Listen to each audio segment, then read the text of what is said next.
Hello बच्चों, हम continue करते हैं principle of homogeneity units and dimensions के क्वेश्चन। तो पहला क्वेश्चन है अब प्रिंसिपल ऑफ होमोजेनिटी का। The velocity of an object varies with time as v is equal to AT square plus BT plus C, taking the units of time in 1 second and velocity as metre per second, the units of A, B and C।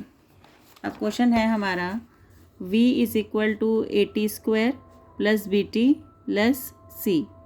तो velocity के हैं metre per second. तो according to principle of homogeneity जो चीज़ें plus हो रही हैं वो सारों के यूनिट्स और डायमेंशंस जो हैं वो सेम होंगे। मतलब जो AT स्क्वायर के डायमेंशन है वही पूरे BT के होंगे और वही पूरे C के होंगे और वही वेलोसिटी के होंगे। अब वेलोसिटी के हमें पता लगे, मतलब वेलोसिटी के जो यूनिट्स हैं वो AT स्क्वायर के जैसे होंगे। तो वेलोसिटी के हैं मीटर पर सेकेंड A और टाइम के हैं सेकेंड, तो सेकेंड का स्क्वायर, तो ए के आ जाएंगे मीटर पर सेकेंड क्यूब। तो ए की unit metre per second cube आ गई ये वाले, और कहीं पर भी मीटर पर सेकेंड क्यूब नहीं है, तो इसका मतलब ये जो है हमारा करेक्ट आंसर होगा। अब नेक्स्ट क्वेश्चन है, the term velocity v of a particle is given by the term t, v is equal to AT plus B T plus C, the dimension of A B C और के dimension निकालने हैं। v velocity दे रखा है, t time, तो हम यहाँ पर लिख लेते हैं v is equal to AT plus B upon T plus C। तो according to principle of homogeneity इसके और जो प्लस में है उनके डायमेंशन सेम होंगे। मतलब v के डायमेंशन किसकी तरह होंगे, AT की तरह होंगे। v के डायमेंशंस क्या है, LT माइनस 1 है।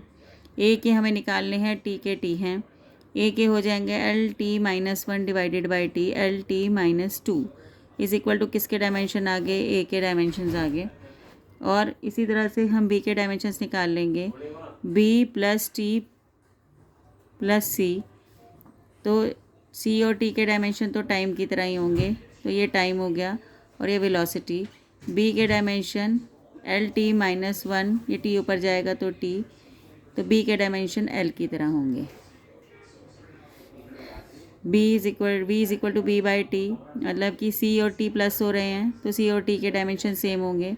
तो अगर ये टाइम की तो ये भी टाइम के डायमेंशन होंगे। और VT जो है क्रॉस मल्टीप्लाई B के डायमेंशन, V के LT माइनस 1 और T के T होंगे। ये गया तो B के डायमेंशन किसकी तरह आ गए, L की तरह। तो A के डायमेंशन LT माइनस 2, B के हमने L निकाले थे और C के हमने T निकाले थे, तो C is the right answer. Next question है, the distance travelled by the body. तो x is equal to A plus BT plus CT square दे रखा है। तो डायमेंशन फार्मूले ऑफ A, B और C निकालने हैं हमने इसके अंदर। तो x is equal to A plus BT plus CT square. तो x के डायमेंशन A की तरह होंगे, तो मतलब x लेंथ है तो लेंथ के डायमेंशन A की तरह होंगे। BT is equal to x, तो इसके L होंगे अपॉन T, B के डायमेंशन होंगे L बाई T, मतलब LT माइनस 1। और x के डायमेंशन किसकी तरह होंगे, CT स्क्वायर की तरह होंगे, LCT स्क्वायर। C के डायमेंशन होंगे L by T 2, LT minus 2। तो हमने A B C के डायमेंशंस निकाल दिए, A के L हो गए, B के LT माइनस 1 आ गए और C के LT माइनस 2 आ गए। तो ये LT minus 1, LT minus 1, L और LT माइनस 2, तो C जो है वो हमारे क्या हो गए, डायमेंशंस हो गए। तो ये 52nd क्वेश्चन भी बिल्कुल इसकी तरह से सिमिलर है, और ये वाला क्वेश्चन भी बिल्कुल इसी होमोजेनिटी पे बेस्ड है। एक क्वेश्चन हम ये कर लेते हैं, mu is equal to A plus B by lambda. अब म्यू रिफ्रैक्टिव इंडेक्स होता है, रिफ्रैक्टिव इंडेक्स के कोई भी डायमेंशंस नहीं होते, तो A और म्यू के डायमेंशंस क्या होंगे, सेम होंगे। मतलब अगर इसके कोई डायमेंशन नहीं है तो A के भी कोई डायमेंशंस नहीं होंगे, और म्यू के डायमेंशन B बाई लैम्डा की तरह होंगे। तो म्यू के डायमेंशन किसकी तरह होंगे, B बाई लैम्डा की तरह होंगे। B के कोई डायमेंशन नहीं होते, मतलब M0 L0 T0, और लैम्डा के डायमेंशन L होते हैं क्योंकि वेवलेंथ है तो वेवलेंथ के L होते हैं। ऊपर जाएगा तो B के डायमेंशन किसकी तरह हो जाएंगे, L के। अगला है C by lambda square is equal to mu. तो म्यू है M0 L0 T0 और ये है लैम्डा स्क्वायर, मतलब L square is equal to C। तो ये हो जाएगा L square is equal to C। तो A के कोई यूनिट नहीं है, मतलब कोई डायमेंशंस नहीं है, फिर L है और फिर L स्क्वायर है, तो A is the correct answer.